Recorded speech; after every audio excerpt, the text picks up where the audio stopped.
நம பார்வதீபதையே அரகர மகாதேவா. அன்பார்ந்த பக்தி ஒளி நேயர்களுக்கு சுவாமிநாச அனந்த கோடி நமஸ்காரம். எல்லோருக்கும் பொங்கல் நல்வாழ்த்துக்கள். என்ன அப்படின்னா, இந்த வருஷத்துல பொங்கல் விழாவானது வருகிற 14/1/2025 செவ்வாய்க்கிழமை அன்னைக்கு நமக்கு வருது. இதுல என்ன அப்படின்னா, பொங்கல் விழா என்ன பண்றோம், ஏன் அப்படின்னா, சூரிய பகவானுக்கு முதல் விசேஷமாக செய்யப்படுகிறது. என்ன அப்படின்னா, உத்தராயணம். இந்த உத்தராயணம் என்று சொன்னால் ருது மாறுதல்.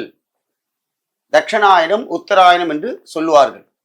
ஆடி மாசத்திலேருந்து தை மாசம் வரைக்கும் தட்சிணாயனமாகவும், தை மாசத்திலிருந்து திருப்பி ஆடி மாசம் வரும்பொழுது உத்தராயணமாக மாறுகிறது.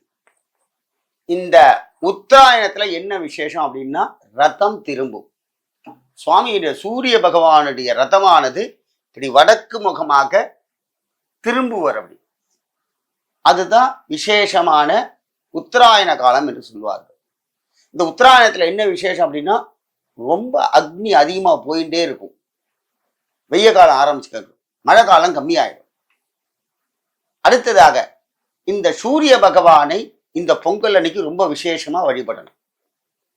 என்ன சுவாமி வழிபடுறது அப்படின்னா, சூரிய பகவான் சர்ம நோயை நிவர்த்தி பண்ணக்கூடியவர். தோல் வியாதிகள்லாம் வராது. இரண்டாவது, நமக்கு பிபி சுகர் இதெல்லாம் கட்டுக்கோப்பாக இருக்கும். இதுக்கு என்ன பண்றது அப்படின்னா, சூரிய பகவானுக்கு விசேஷமான அந்த தைப்பொங்கல் அன்று எல்லா சிவாலயத்திலும் சூரிய பகவான் இருப்பார். சூரிய பகவான் இல்லாத சிவாலயமே கிடையாது. அப்படிப்பட்ட சூரிய பகவானுக்கு அபிஷேகங்களில் கலந்து கொள்ளுங்கள். முதல்ல நிறைய ஏணிலாம் வாங்கி கொடுக்கலாம் சுவாமிக்கு, பால் தயிர். ஏன் அப்படின்னா, அவர் எப்போதுமே அக்னியா இருப்பார். அவருடைய உடம்பு குளிர்ச்சி பண்ணணும். குளிர்ச்சி பண்ணா நமக்கு ரொம்ப விசேஷமான அனுகிரகங்களை செய்வார். அடுத்ததாக இந்த சூரிய பகவானுக்கு ஏன் பண்றோம் அப்படின்னா, இந்த நவகோள்களும் சூரிய பகவானுக்கு கீழே தான் இருக்கா. அதனால நம்ம ஜாதகத்தில் இருக்கிற நவக்கிரக தோஷங்கள்லாம் அந்த அபிஷேகம் பண்ணும்போது விலகும்.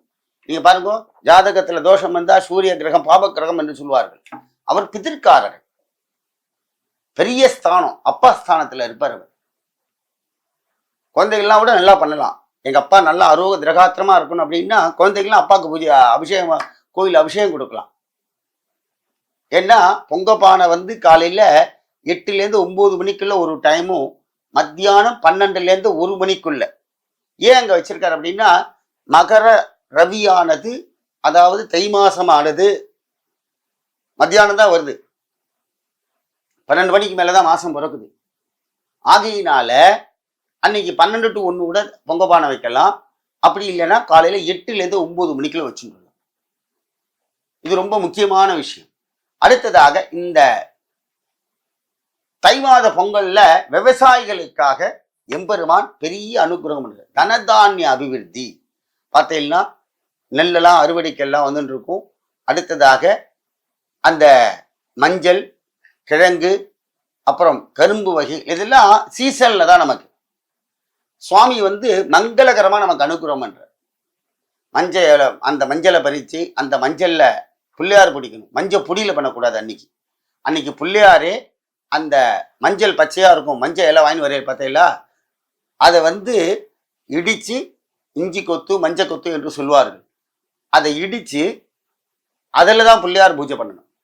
இந்த இஞ்சி கொத்தினுடைய மகிமை என்ன அப்படின்னா, நமக்கு சரீரத்துல எந்த வியாதியும் வராமல் இருப்பதற்காக தானியத்தில் பகவான் அது முக்கியமா வச்சுட்டு இருக்கிறத. இந்த மஞ்சள் எதுக்கு அப்படின்னா, நம்மளுடைய வாழ்க்கையில எல்லாமே மங்களகரமா இருக்கக்கூடிய ஒரு விஷயமாகவும், இரண்டாவதாக இந்த மஞ்சள் அப்படின்னா எந்த ஒரு பொருளுக்கு எடுத்தாலும் மஞ்சளை சேர்த்துப்பா. ஏன்னா வியாதியுடைய எதிர்ப்பு சக்தியை அதிகப்படுத்தும். அதனால்தான் இந்த விவசாயிகளுக்காக தான் இந்த சூரிய பகவான். ரெண்டாவது, இந்த சூரிய பகவானால என்ன நமக்கு விசேஷம் அப்படின்னா, நித்திய தரிசனம் இது என்று பெயர். நம்ம கடவுளை கண்ணில் பார்த்து, நீ கடவுளை பார்த்துருக்கியா எல்லாரும் கேட்பான். தாராளமா பார்த்துருக்கேன்னு எல்லாரும் சொல்லலாம். ஏன்னா சூரிய பகவான் பிரத்யக்ஷ தெய்வம். அவர் ஒண்ணுதான் நம்ம கண்ணுக்கு தெரியல. அவரை நேரம் பார்க்க முடியுதா பார்த்தீங்களா? அவ்வளவு வேகமா பார்க்க முடியாது, கண்ணு கூசும். சுவாமியை பார்க்க நீங்க போகும்போது பக்தி மார்க்கத்தை நம்ம போனா கூட ஒரு 2 நிமிஷோட நின்று பார்க்க முடியல கண்ணு. ஏன் அப்படின்னா, பிரசன்னம், அந்த காந்த சக்திகள்லாம் நம்மளை இழுக்கும். அப்படியே அதனால சூரிய பகவானுக்கு ரொம்ப விசேஷமான நாள் மகர சங்கராந்தி என்று சொல்வார்கள். அன்னைக்கு இன்னொரு விசேஷம் என்ன அப்படின்னா சபரிமலையில ஐயப்ப சுவாமி ஜோதிஸ்வரூபமாக காட்சியளிக்கிறார். இது புராணத்திலேருந்து வருது. இப்ப இருக்கிற ட்ரெண்ட்லாம் சொல்ல வேண்டாம். புராணத்தில் என்ன சொன்னார்கள்? ஐதிரி காலத்தில் ஐயப்பன் அவதாரம் முடிஞ்சோன்னு என்ன சொன்னார்? நான் மகர சங்கராந்தி ஜோதிஸ்வரூபமாக தரிசனம் காட்டுவேன் என்று சொன்னார். அப்ப இங்க என்ன ஆகுது அப்படின்னா தை மாசம் சூரிய பகவான் ஜோதி ரூபம். அங்கே என் ஐயனார் ஐயப்பன் என்ன பண்றார் அப்படின்னா ஜோதிஸ்வரூபமாக காட்சி கொடுக்கிறார். தத்துவமசி சுரூபமாக இருக்கக்கூடியவர் எல்லாருக்கும் பகவானே ஜோதிஸ்வரூபமாக காட்சி அளிக்கிறது. ரொம்ப விசேஷமான மலை சபரிமலை. வருஷத்துல ஒரே ஒரு நாள் அவர் காமிக்கிறார்.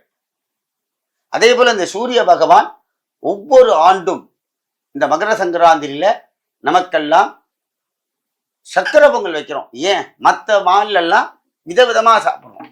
அன்னைக்கு மட்டும் உலகமே சக்கர பொங்கலை நைவேத்தியம் பண்ணுகிறார்கள். ஏன் அப்படின்னா இந்த சுவாமி என்ன பண்றார், இந்த விவசாயிகளுக்கெல்லாம் ரொம்ப ஆனந்தமான நாள் என்னன்னா இந்த பொங்கல் தான். அவளுக்கு தான் நம்ம கொண்டாடணும். அவா இல்லைன்னா நம்ம எல்லாம் இல்லை. ஜீவனாடி விட ஓடாது. சுவாமி அன்ன பாலிக்கிறத அவா கையில கொடுத்துட்டாரு. இந்த விவசாயிகளுக்கெல்லாம் நம்மளாம் அனந்த கோடி நமஸ்காரத்தை பண்ணணும். அன்னம் பாலிக்கிறா நமக்கெல்லாம். கஷ்டப்பட்டு விதை விட்டு நாத்து நட்டு அது அறுவடைக்கு வரும்போது அதை பத்திரமா அறுத்து நமக்கு எங்கேந்தியோ கொண்டு கொடுக்குற ஒரு ஆகாரம். இவன் சென்னையில இருப்பான், அது திருநெல்வேலியில் அறுத்ததா இல்லை திருவண்ணாமலையில் அறுத்ததா இல்லை தஞ்சாவூர்ல இருந்து வந்ததா இல்லை ஆந்திரால இருந்து எங்க வந்ததுன்னே தெரியாது. ஆனால் ஒரு விவசாயினுடைய உழைப்பை அங்க பகவான் நமக்கு கொடுக்குறார். அன்னைக்கு ஒரு நாள் என்னை நினை என்று சொல்கிறார். ஏன் அப்படின்னா இதுல முக்கியமான விஷயம், இந்த மகர சங்கராந்திலேருந்து நம்ம ஒரு சங்கல்பம் பண்ணிக்கணும். நீங்க ஹோட்டல்ல சாப்பிட்டாலும் சரி, நீங்க உங்க ஆத்துல சாப்பிட்டாலும் சரி, சாதத்தை எரியாதீர்கள். சாதம் உங்களுக்கு என்ன வேணுமோ கொஞ்சமா போட்டு சாப்பிடுங்க. அதை குப்பையில கொண்டு கொட்டாதீங்க. இது என்ன சொல்கிறது அப்படின்னா பிற்காலத்துல நம்ம அதுக்காக ஏங்கி உட்கார்ந்துட்டு இருப்போம். அதனால இந்த சாப்பாடை ரொம்ப பத்திரமா சாப்பிடணும். அன்னத்தை மட்டும் எரியக்கூடாது. கால தேசம் மாறிக்கொண்டே இருக்கிறது. இந்த சக்கர பொங்கலை பகவானுக்கு படைக்கிறா. ஏன் அப்படின்னா சுவாமி அவ்வளோ சந்தோஷமா இருப்பார்.